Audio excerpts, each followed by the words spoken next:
This is Walter Hollowell back in the garage with my TR6 race car. I thought I was going to stop numbering these episodes after my engine rebuild, but I think I'll go back to numbering them. Yesterday, which was unnumbered, on the front suspension and parts of the car was actually 16, although I didn't list it as that. So this will be 17. We're going to talk about the rear suspension.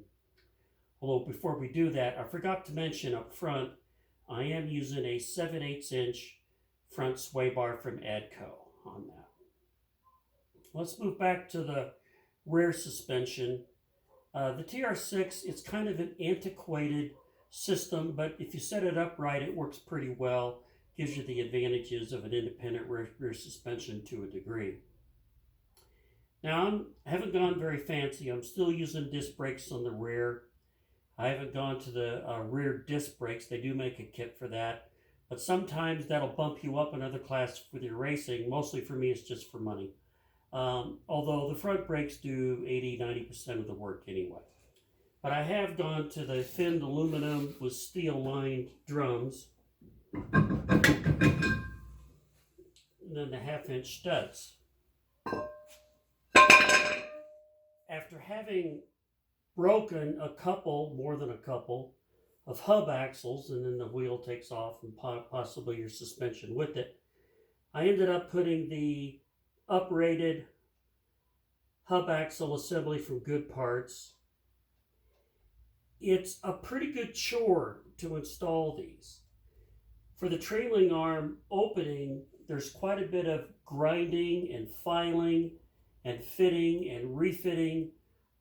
It's not difficult, but it takes a while. So it's nothing you can just slap in place overnight. You need to spend 2 or 3 days getting it to be just right, fitting and refitting.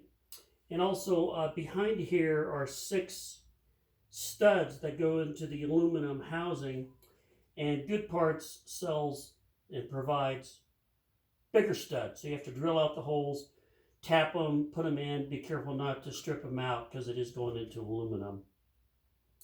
But these are good, and these are strong.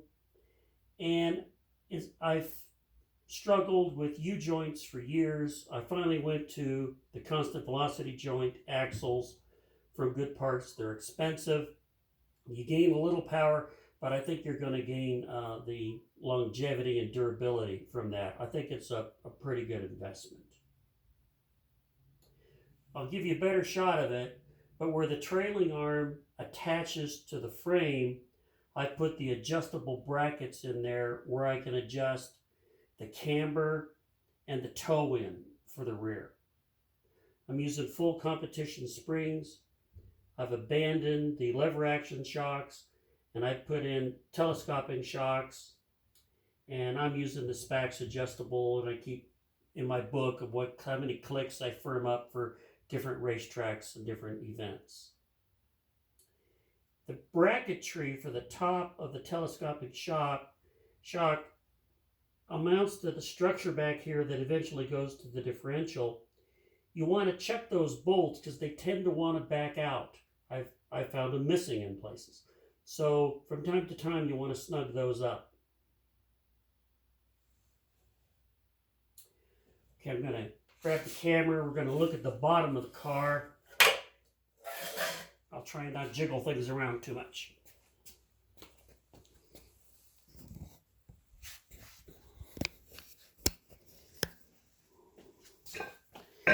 See what's going on a little bit. Here's a top view of those adjustable brackets, but I'll show you from below.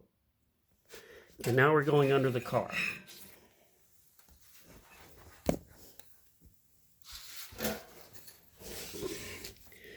Okay, so here you can see the adjustable brackets for the suspension. And I am using a 3/4 inch sway bar in the rear, and it's adjustable for stiffness. I'd like to point out I'm using dual pipes on the exhaust up front of the engine. There's three collectors, there's three pipes going into one collector, three pipes going into another collector. Then I have these 2-inch exhaust pipes running in between the frame and out here. Now it's easy to see here, but I've done it at both ends of the car. I put these flanges on the exhaust pipes. If I need to drop the differential, I could just remove the back third of the exhaust system very easily. The same thing at the front. Right around where the starter motor is, or the end plate of the block, I have these flanges also installed on at the collector for the headers. If I need to pull an engine or work on the engine, I can remove the headers pretty quickly by disconnecting them here up front, and don't have to mess with the whole exhaust system. The center two pipes stay in place, but I can remove the back or the front of the exhaust system, fairly easily. And that's the way I've thought this out and set it up.